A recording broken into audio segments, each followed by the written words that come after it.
For the next couple of weeks, we're going to be reading a chapter a day from this wonderful book, Jesus is the Question, written by Martin Copenhaver. Martin has given us permission to record these readings out loud because this is a tough time for all of us, and I have found this to be just a wonderful book, and I hope you will as well. Today we'll start with the introduction. So many questions. I've been hanging out with Jesus for a long time. I've been a Christian all my life, and I have been an ordained minister for as many years as Jesus lived. For those keeping score at home, that's 33 years. I heard the gospel stories before I was old enough to read, and by now I have read the gospels more times than I can count. I've led Bible studies on every recorded book of Jesus' life and preached on every cranny of his teachings. Of course, even after all this time, I continue to learn new things from Jesus and about him. One of the alluring things about Jesus is there is always more to learn. With each reading, there are new insights and overlooked details that keep the stories about Jesus fresh, no matter how many times you read them. But I confess I didn't think I could still learn something about Jesus that would fundamentally transform my view of him. That changed when a friend said, "Have you noticed that in the Gospels, Jesus asks a ton of questions? In every situation, he's asking questions. I think Jesus may have asked even more questions than Socrates ever did." I found his observation intriguing, and it left me eager to learn more. I set out on a quest for the questioning Jesus, not knowing at the time that the journey would lead to something like hidden treasure, a transformative new understanding. Asking questions is central to Jesus' life and teachings. Jesus is a questioner. Jesus is not the ultimate answer man. He's more like the great questioner. Jesus asks many more questions than he is asked. In the four Gospels, Jesus asks 307 different questions. By contrast, he is only asked 183 questions. More striking still, Jesus directly answers very few of the 183 questions he is asked. Two published studies state that Jesus directly answers only 3 of the 183 questions he is asked. According to my count, Jesus directly answered as many as 8 of the questions he is asked. But whichever count you go with, it is an astonishingly small number. Although the focus of this book is on the questions Jesus asks, a chapter is devoted to the questions Jesus answered directly. Jesus prefers to ask questions rather than to provide direct answers. Jesus chooses to ask a question 307 times in the gospel accounts. Even if Jesus gives direct answers to as many as 8 questions, that still means that Jesus is almost 40 times more likely to ask a question than he is to give a direct answer. It is telling that the first words Jesus speaks in the Gospels are in the form of a question. According to Luke, Mary and Joseph lose track of their 12-year-old son Jesus in the temple in Jerusalem. They are frantic with worry. When they finally track down Jesus, they find him sitting among the teachers, listening to them, and, note this, putting questions to them. When his parents express their dismay for being caused such anxiety, the preteen Jesus responds by asking 2 questions. Why were you looking for me? Didn't you know that it was necessary for me to be in my Father's house? At the other end of Jesus' life, according to Mark and Matthew, his last utterance while on the cross was yet another question. My God, why have you forsaken me? We might assume that if ever there were a time when Jesus would stick to simple declarative sentences, it would be after his resurrection. According to the Gospels, however, even the risen Christ keeps asking questions. What are you talking about as you walk along? Do you have anything here to eat? Do you love me? In a conversation with two friends, I shared my interest in the questions Jesus asks. Both readily embraced the notion of a questioning Jesus. As the conversation proceeded, however, it became clear that they were responding eagerly for different reasons. One friend said, "I love the idea that Jesus has so many questions because so do I. That's a comfort." The other friend said, "Funny, knowing that Jesus asks a lot of questions does not sound comforting to me. It sounds decidedly disquieting because I assume Jesus will use questions to challenge me." And of course, both of my friends are right, as will become clear when we delve into the particular questions Jesus asks in the chapters that follow. Jesus asks different kinds of questions in the Gospels and to different ends. Some seem simple and straightforward. What are you talking about while you walk along? Other questions are rhetorical. They are meant to hang in the air, unanswered. Who among you, by worrying, can add a single moment to your life? Other questions that Jesus asks probe the depths and elude any easy answer. What are you looking for? But who do you say that I am? Still, other questions are a direct challenge to the listener. Why do you not understand what I am saying? Where is your faith? Why could you not watch with me 1 hour? Jesus asks some questions that seem silly, at least at first reading. When Peter tries walking on water and eventually begins to sink, Jesus asks him, "You man of weak faith, why did you begin to have doubts?" Why did Peter begin to doubt? Because he was walking on water, that's why. That sounds like a silly question to me. Or is it? When a blind man cries out to Jesus as he passes by on the road to Jericho, Jesus responds by asking him, "What do you want me to do for you?" Is that another silly question? If you're blind, of course what you want is to have your sight restored. Does Jesus have to ask? Actually, it seems to be one of Jesus' favorite questions because he repeats it in other similar circumstances. Most of us have a tendency to assume we know what another person needs or wants. By asking the blind man, "What do you want me to do for you?" Jesus is showing respect for him. He is not presuming to know what he wants. He's asking.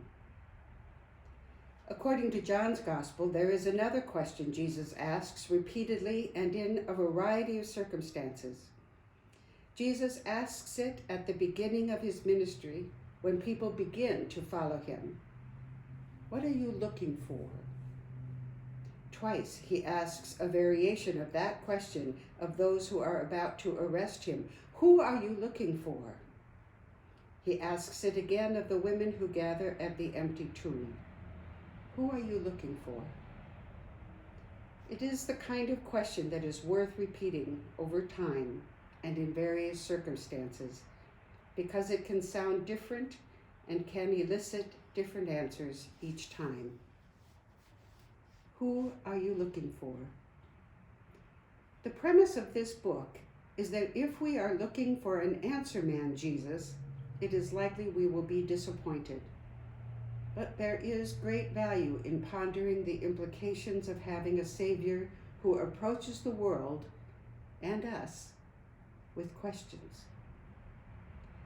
Contrary to how Jesus often is portrayed, he does not offer spiritual tips. He does not give us a neat list of 10 ways we can be closer to God. He does not provide easy answers. Instead, he asks hard questions. In that, he is like the Zen master who asks questions to take us beyond the obvious to something deeper. He is like Socrates, who taught the people simply by asking probing questions. He is like the prophets, who railed against the ruling authorities and sought justice by asking challenging questions. One of the older members of the first church I served, who was a person of great faith, would comment on the mysteries of life by saying, "When I meet Jesus, I will have a lot of questions for him." But might Jesus also have a lot of questions for her? A friend tells of being in the class of a legendary professor of theology who completed his final lecture to a standing ovation. The professor picked up his notes, hastened them into a folder, and headed out of the lecture hall. At the doorway, he turned around and faced the applauding students. The class fell silent, listening for a parting word. The professor took in the class with his eyes and said, "Just remember, Jesus is the question to all of your answers." And with that, he left. Catholic author Richard Rohr writes, "In general, we can see that Jesus' style is almost exactly the opposite of modern televangelism, or even the mainline church approach of Dear Abby bits of inspiring advice and workable solutions for daily living. Jesus is too much the Jewish prophet to merely stabilize the status quo with platitudes. Easy answers can give us a sense of finality. By entertaining questions, God has a chance to change us. Answers can be offered as a conclusion. Questions are an invitation to further reflection. For the most part, answers close and questions open. It is telling that the word question contains the word quest. That is, a question sends you on a journey and often in search of something valuable. The questions Jesus asks have a lot in common with another of his favorite teaching tools, parables.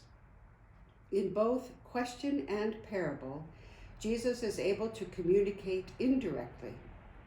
In both, the listener has to do some of the work. If the goal is to communicate a body of knowledge, then the direct communication of a lecture is appropriate. But the goal of both question and parable is different.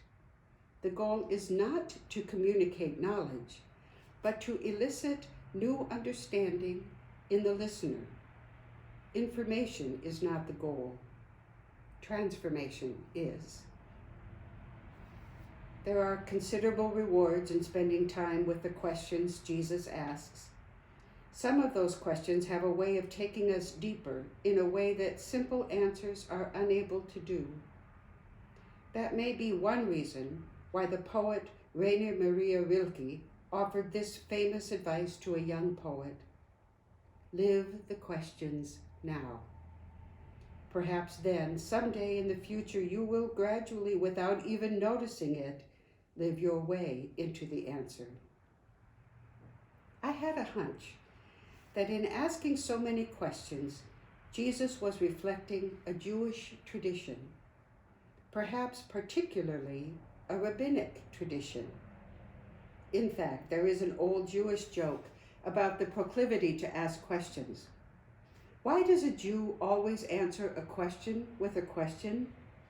Answer: why shouldn't a Jew always answer a question with a question?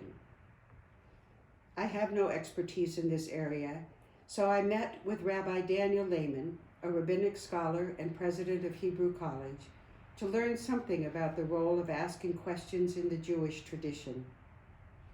Rabbi Lehman reminded me that the Passover Seder, the paradigmatic ritual of Jewish tradition, is structured around questions. The Seder is a ritual feast that marks the beginning of Passover. Central to the Seder is a retelling of the story of the liberation of the Israelites from slavery in ancient Egypt. The retelling of the story is prompted by asking 5 questions, beginning with, why is this night different from all other nights?